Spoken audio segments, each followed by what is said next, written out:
It is the sweetest day I know.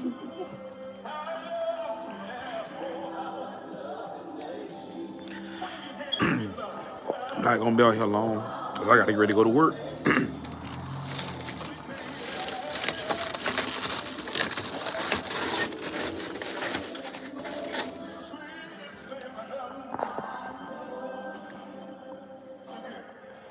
People say I'm crazy, but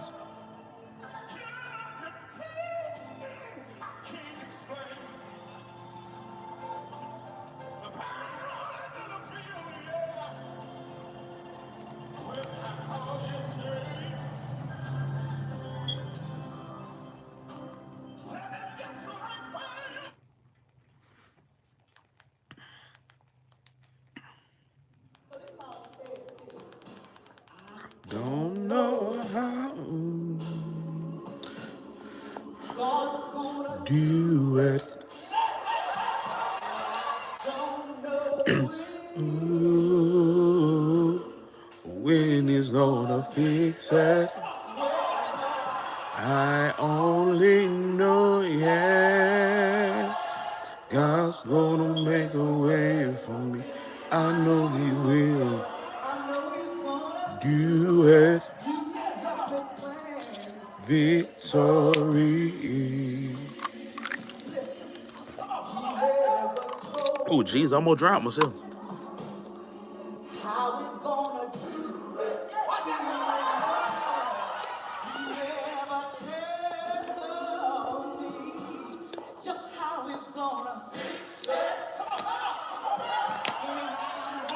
Y'all come up here to the funeral home.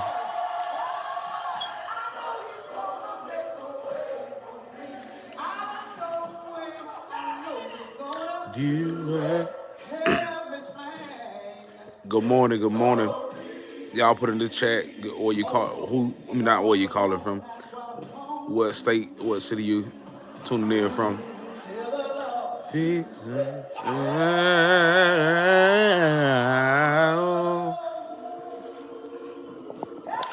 Tell the Lord well, I get that picture, yes. Good Saturday morning. Welcome to the GDJ fam. Oh, what's going on, Tasha?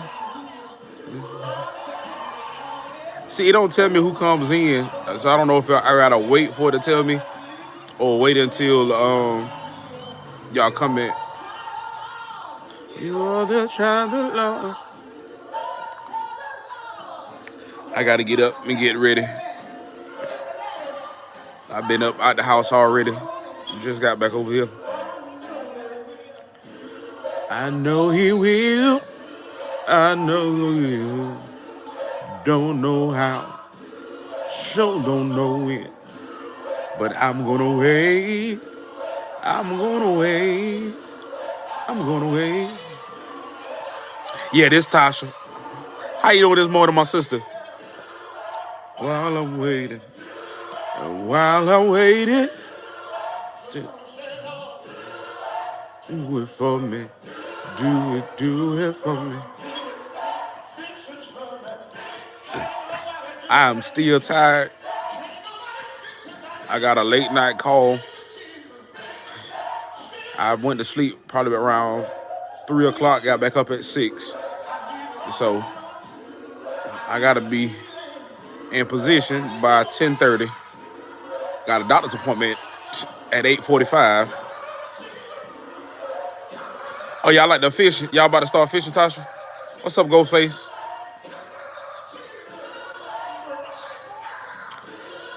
Right now.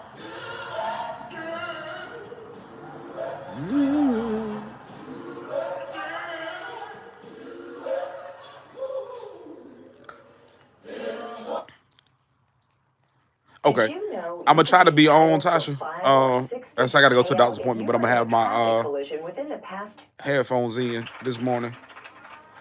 All right, we got 11 folks in the live this morning, 11 people in the live. Good morning, good morning, good morning. Thank y'all for the likes. If you have not subscribed to the channel, y'all please subscribe. Tosh, when I tell you that song, my home church here in Albany, uh, I think my little sister sung that song. And when I tell you Victory is one of my favorite songs, like especially when I gotta preach. I tell somebody, one thing about me is either I preach before either I sing before I preach, unless the choir or whoever singing before me has a good song and I just pick it up. But they try to do me good.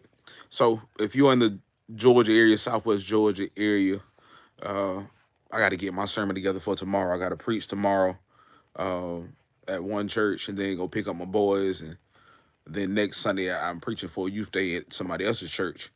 So the message for the youth Sunday will be, do you know who you are? One of the things I came to realize is that our children, not just our children, but even as us as adults, but more so for the children, growing up trying to figure out who they are. There's a part in the Bible where Jesus asked the disciples, who do men say that I, the Son of Man, am? Some say that you Elijah. Some say that you are one of the prophets. Jesus said, listen, you don't told me what everybody else done said about me. But y'all that's supposed to know me, who do you say that I am? And so I had to look at it from when I was younger. When I left home at 17, I left my mom and my stepdad's house at 17 to go be with my biological father. And I didn't come back here until I was 25. And I'm 34 now, so they tell you how long I've been back in Georgia. Came back when I was 25. Got married, all this stuff, had my first son. And so I constantly tell my mother and my stepdad, I said, y'all don't know the 17-year-old me. You don't know the one that, you don't know the lieutenant. You don't know me after college. You don't know me after being married, going through divorce, losing a child. And I had to realize this. So I also do marriage counseling. I tell people this: when you say I do to somebody when you're getting married, when you say I do, you can't just say I do to the person that you're marrying now. I know it sounds strange, but you're saying I do to that person that changes every 5 years. Person that's going to go from 5 years to every 10 years, they're going to change. You have to love them where they are. So when you say I do, yeah, it's easy to say I do the first couple of months because you still have that new love bliss. You still have that honeymoon phase thing going on. But what gets you is this: when the trials and tests of your marriage comes, because I don't know how long some of y'all don't dated. Me and my ex-wife were friends for over 12 years in school. We were great friends, best of friends, had no issues as friends. As soon as we got married, a couple months later, it seemed like all hell began to break loose. And I say that because when you get marriage is one of those things that gets attacked. Especially nowadays when you got all these different rights and it's easier to get a divorce. Most of it is about money. Most of it is about power. Who gets control of the children? Who pays child support? Who gets the house? Who get the bank account? Who get this? Who gets that? But on the flip side of that, marriage can be the most beautiful thing that you can ever have. Um, so I'm trying to teach the kids, and I'm not. If y'all see me preach, I'm gonna post some of them on here. I'm one of those hooping preachers sometimes, but when it's time for me to get a message to, especially to my young people, I try to slow it down and I try to teach. I try to minister versus the hooping and hollering because the kids don't always get that, and it's for Youth Sunday. So I want them to be able to understand that your identity is who you are. And I had to realize this a long time. Hi, I'm going to lock in and get out this library. Okay, I'll be I'm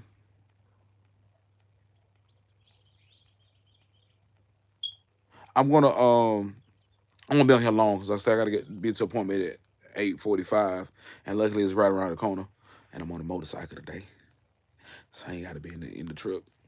But I do thank God for y'all, especially Tasha, you and Travis.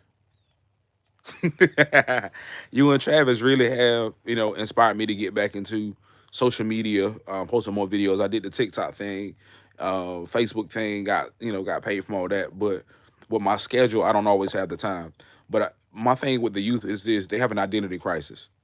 Working in the career field that I'm working in, from the funeral home and with the department, uh, We see young people every day either going to jail or going to the morgue, and a lot of them are dying because they're trying to be somebody that they're not. Kids out here looking for games because their fathers are not there, the mothers are not there to teach them. Listen, baby, you are smart, you're educated. I hear people, parents, all the time tell their kids, "You dumb, you ain't never, you'll never be anything. You're gonna be just like your daddy. Um, you gonna mess around and get killed." And then when they get killed, they get mad. But we live in a society now to where when I grew up, any adult had the right to speak to your child, whether you knew that or not. Adult or not. I remember it was four of us. I have a brother, I have a younger brother, two younger sisters. We were in the car. My family is a joking family. We joke. But I remember we were in the parking lot, this plaza that had a city train in it. My mom went in and left us, back in the day, you leave your kids in the car. That was no problem. This back in the late 90s, early 2000s. So my sister started joking. It was this older lady that came up. And the old lady grabbed my sister out the car and she stood right there and she told my mama, she said, "I'm about to whoop your daughter for being disrespectful. And if you get in the way, I'm gonna whoop you too." My mom did not question her. My mom told her, "Do whatever you gotta do." Nowadays, you say something to somebody's child, they want to get mad, especially if you the police. People don't want you to say anything to their child. You ain't got a right to say this. You ain't got a right to say that. But the first time that child puts their hands on them, guess who they call it? First time this child gets shot, who they looking for to give them? The first time that child gets hurt or gets killed, it's, "I need y'all to find out who did this to my baby. I need justice for little Jaquan." But the entire time we've been trying to initiate, y'all know what I'm trying to say. I'm still half asleep. We're trying to get programs in so that we have something for our young people. I remember growing up, even in the city. I'm not originally not from here, but I grew up here, and there were so many after school programs, so many things that they had for the youth during the summer. What's going on, Jason? How you and Tequila doing? But there were so many different programs they had for children. Now we even had where we have a army base. Well, we have a marine base here, but we still have all four branches that recruit from here. They used to do things on the weekends, invite the kids out. Don't do that anymore. We had the Boys and Girls Club that used to be jumping. One of them is just about closed down. The other one you barely seen in life. We had a lot of programs at the college. Um, don't have many of those anymore. Uh, we had so many things that were going on. So one of the issues I always tell people is that our children have an identity crisis. They're trying to figure out who they are, but who's going to lead them into it when we as adults still trying to figure out who we are. So I chose a topic, who men said that I am. Exactly, Tasha. They have taken so much money out of any recreational things for our children. Like I remember growing up in the summertime, your mama you didn't have to go to a camp. The pool was open. They closed the city pool here down. We had a skating rink here. They closed that down. Um, what else did we have here? Um, the bowling alley is so expensive now. The movies is so expensive. They even had a youth club that they closed down. I'm like, all right, even though it was for the young people, you didn't have too many fights there because you had adults that was there, security and things of the nature. You didn't have the drinking and all that stuff. But nowadays, there's nothing for our children, and it's sad to say that even in the church, that we're pushing our children away. Me and a friend of mine that's talking. He was one of the Campbell's a captain at the sheriff department. We actually went to school together, and he lives over in Texas now. Him and another friend of ours trying to get me to come over there. He's a Cam is a weapons trainer. Started his own business with teaching people how to properly shoot and carry firearms in Texas. Uh, I was stationed in Texas. I don't want to go back. I do not want to go back. But so one of the things that he tried to do as well as our sheriff here, I've been knowing the sheriff since I was in middle school. My aunt worked for the city police here. Now she's an agent with code enforcement, or either U.S. Marshals, one of them. She switches back and forth. And she's multi in, interact with a lot of stuff, which is most law enforcement is. But our jails are full up of young people, and the crazy thing is now it used to be young boys. we have more young females that are committing more crimes than anything. They're breaking into houses. They're into gang activity. They're into fighting and all this other stuff, shooting, setting people up. And then when we look, we're looking for the parent. The parent's not there. I'm gonna try to save it. I gotta find out how to save it, Tasha, because it's telling me that it's saving as private, and I only got 7 more minutes because I gotta go in here and put on this other uniform. But yeah, so I'm still kind of new to the social media type thing like this. I've gone live before on other platforms. YouTube is a little different because it's not just friends or people that join or things of that nature. But some of the topics, like I told y'all on this channel that I will be discussing, are topics of real life. It ain't, just come over here and joke and play. Yeah, it's gonna be fishing. It's gonna be stuff at church. Okay. And so I want to encourage us as adults to get hold. One thing that I love is this, or one thing that I do is this. Last night, if you watched the first live that I had my nieces with me. Um, my nieces and nephews are not just my nieces and nephews. They are my kids. They act they are protective. When you see my boys, and my boys will be with me Sunday, or two of the three, the twins will be with me Sunday. They are very protective over their daddy. They will fight over me. I got a video of my nieces fighting. This is my uncle. No, this is my uncle. And it's because I take time out to be there for them. What's up, princess? Thank you. Much love, much love. Y'all have a good rest of y'all day. I got 5 minutes. But I tell people all the time, I would rather you allow us to talk to your child before either I'm taking them to the jail or to the YDC or taking them to a program versus, you know, working with the funeral home and I have a 14, 13, 10, 9, 8 year old, 17, 20, some year old uh, that I've got to go pick up because of gang violence. And it's not just the gang violence. We have a lot of young people who fight with who they are.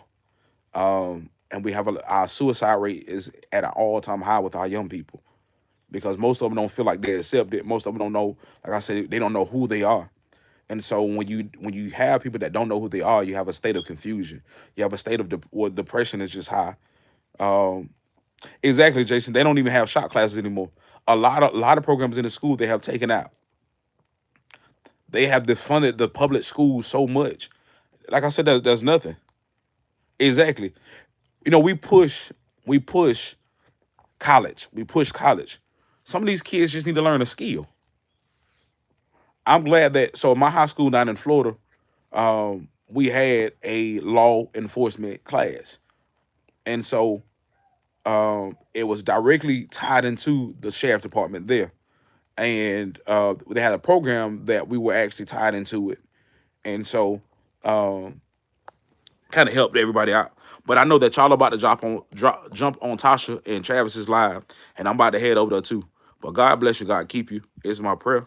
I will be back on probably sometime later on when I get off. I don't get off until almost 6 or 7 o'clock, uh, depending on the volume of calls. But y'all be blessed. I will see y'all later. When I come back, it might be a little different. I might switch it up a little bit.